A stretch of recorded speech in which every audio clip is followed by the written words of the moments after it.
Hi, we're Crown the Empire. I'm Ben. I'm Dave. I'm Andy. I sing. I sing as well. And I play guitar. Well, tell us how the band got together. What was the common thread? Maybe some influences you guys had in common, or what brought this together? Honestly, from the beginning, it was just a garage band, a couple dudes hanging out, similar kind of taste in like music. A lot of the stuff, a lot of bands we're playing with now, we're fans of. And as the band kind of progressed and we started getting in our final lineup, all the influences were from completely different, angles of the spectrum, and it's like a mismatch. It all just kind of came together. Yeah, crazy melting pot of music. So.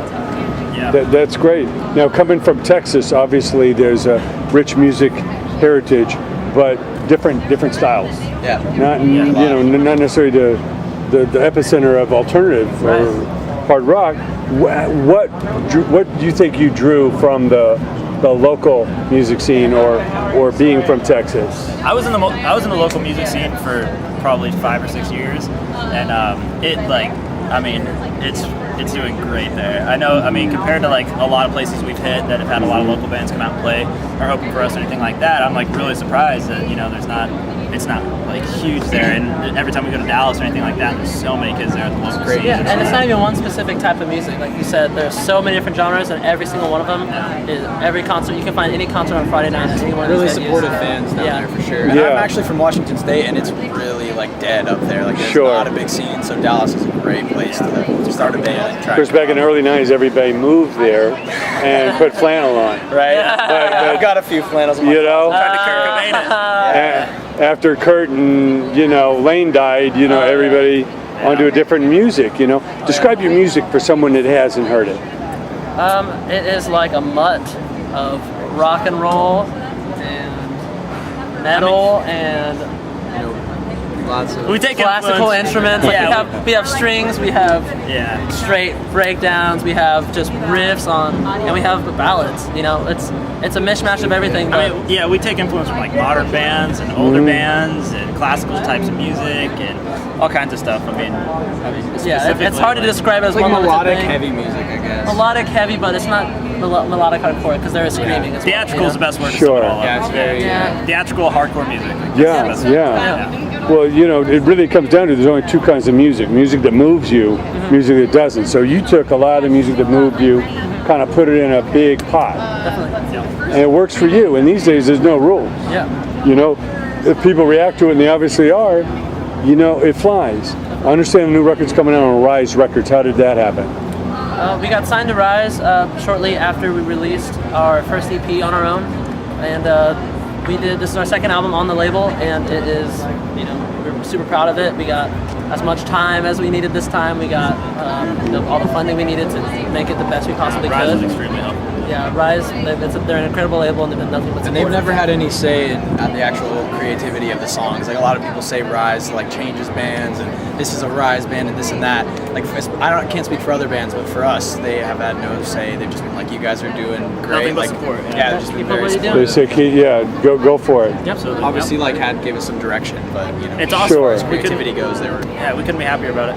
Well, I know you don't have the experience of having been on one of those old major labels that told you what to do and what to wear and how to look.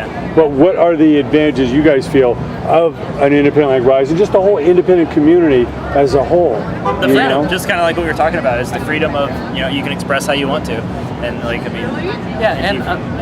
sorry, go ahead. I was gonna say, we have complete control over everything. They're an independent label. They run everything. There's only 3 people that work in the actual office. It's not like a big wig like old guy. Just younger dudes. Similar taste. Yeah, it's hands-on. There's 3 dudes. I know them all by name. And also, the deal itself was major labels will tend to do like 360, where they'll take some of everything you've ever made, a huge chunk of it. And Rise lets us keep all of our merch, which is like the majority of the money we're making on tour. 90% of the year we're on tour, and T-shirts. We keep all that to ourselves, and it's really cool. Yeah, you can't beat that. Yeah. Well, that's great. And all that you've seen in the industry and certainly your experience out here on the Warped Tour, what advice would you give that young band? There's a band that wants to do what you guys are doing. They're bashing it out in the garage.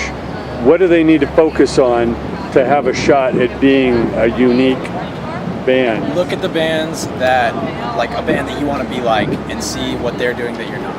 and then start working towards that. I think you could sum it all up into that. That could be a small little thing. And we actually are teaching a class about that on Warped Tour, Band Happy. So anybody that's watching, sign up for that. We'll be doing it all summer. Yep. Teach a class on what we did. It's about social media, what we did on there. All the steps we took, all the routes we took, because at the beginning we didn't have the record label support. We didn't have management to give us direction. We did what we thought we had to do, and got us where we are in a short period amount of time. And so we're teaching classes like Ben said all summer. They can sign up on Band Happy. Yeah, another like advice I'd give someone is, don't let a lot of bands, like when they finally like start gaining some success, they'll just kind of like be cool with that, and like we've never really done that. We've never like settled. We've always just kind of like, okay, well, what's next? We're always hungry for Take more. it in stride. Exactly. Yeah, we're always like wanting more for our band, and I think that's. I think the example is us going out and talking to the fans. Like we've been doing that and made that a priority since day one, and we still like today we're out there for 3 hours. It gets harder, taking pictures with everybody, doing the best we can. We kind of have to get them through quicker. Now that there's more people, but just that has always been important to us, and we always are striving to be better and work harder and never satisfied.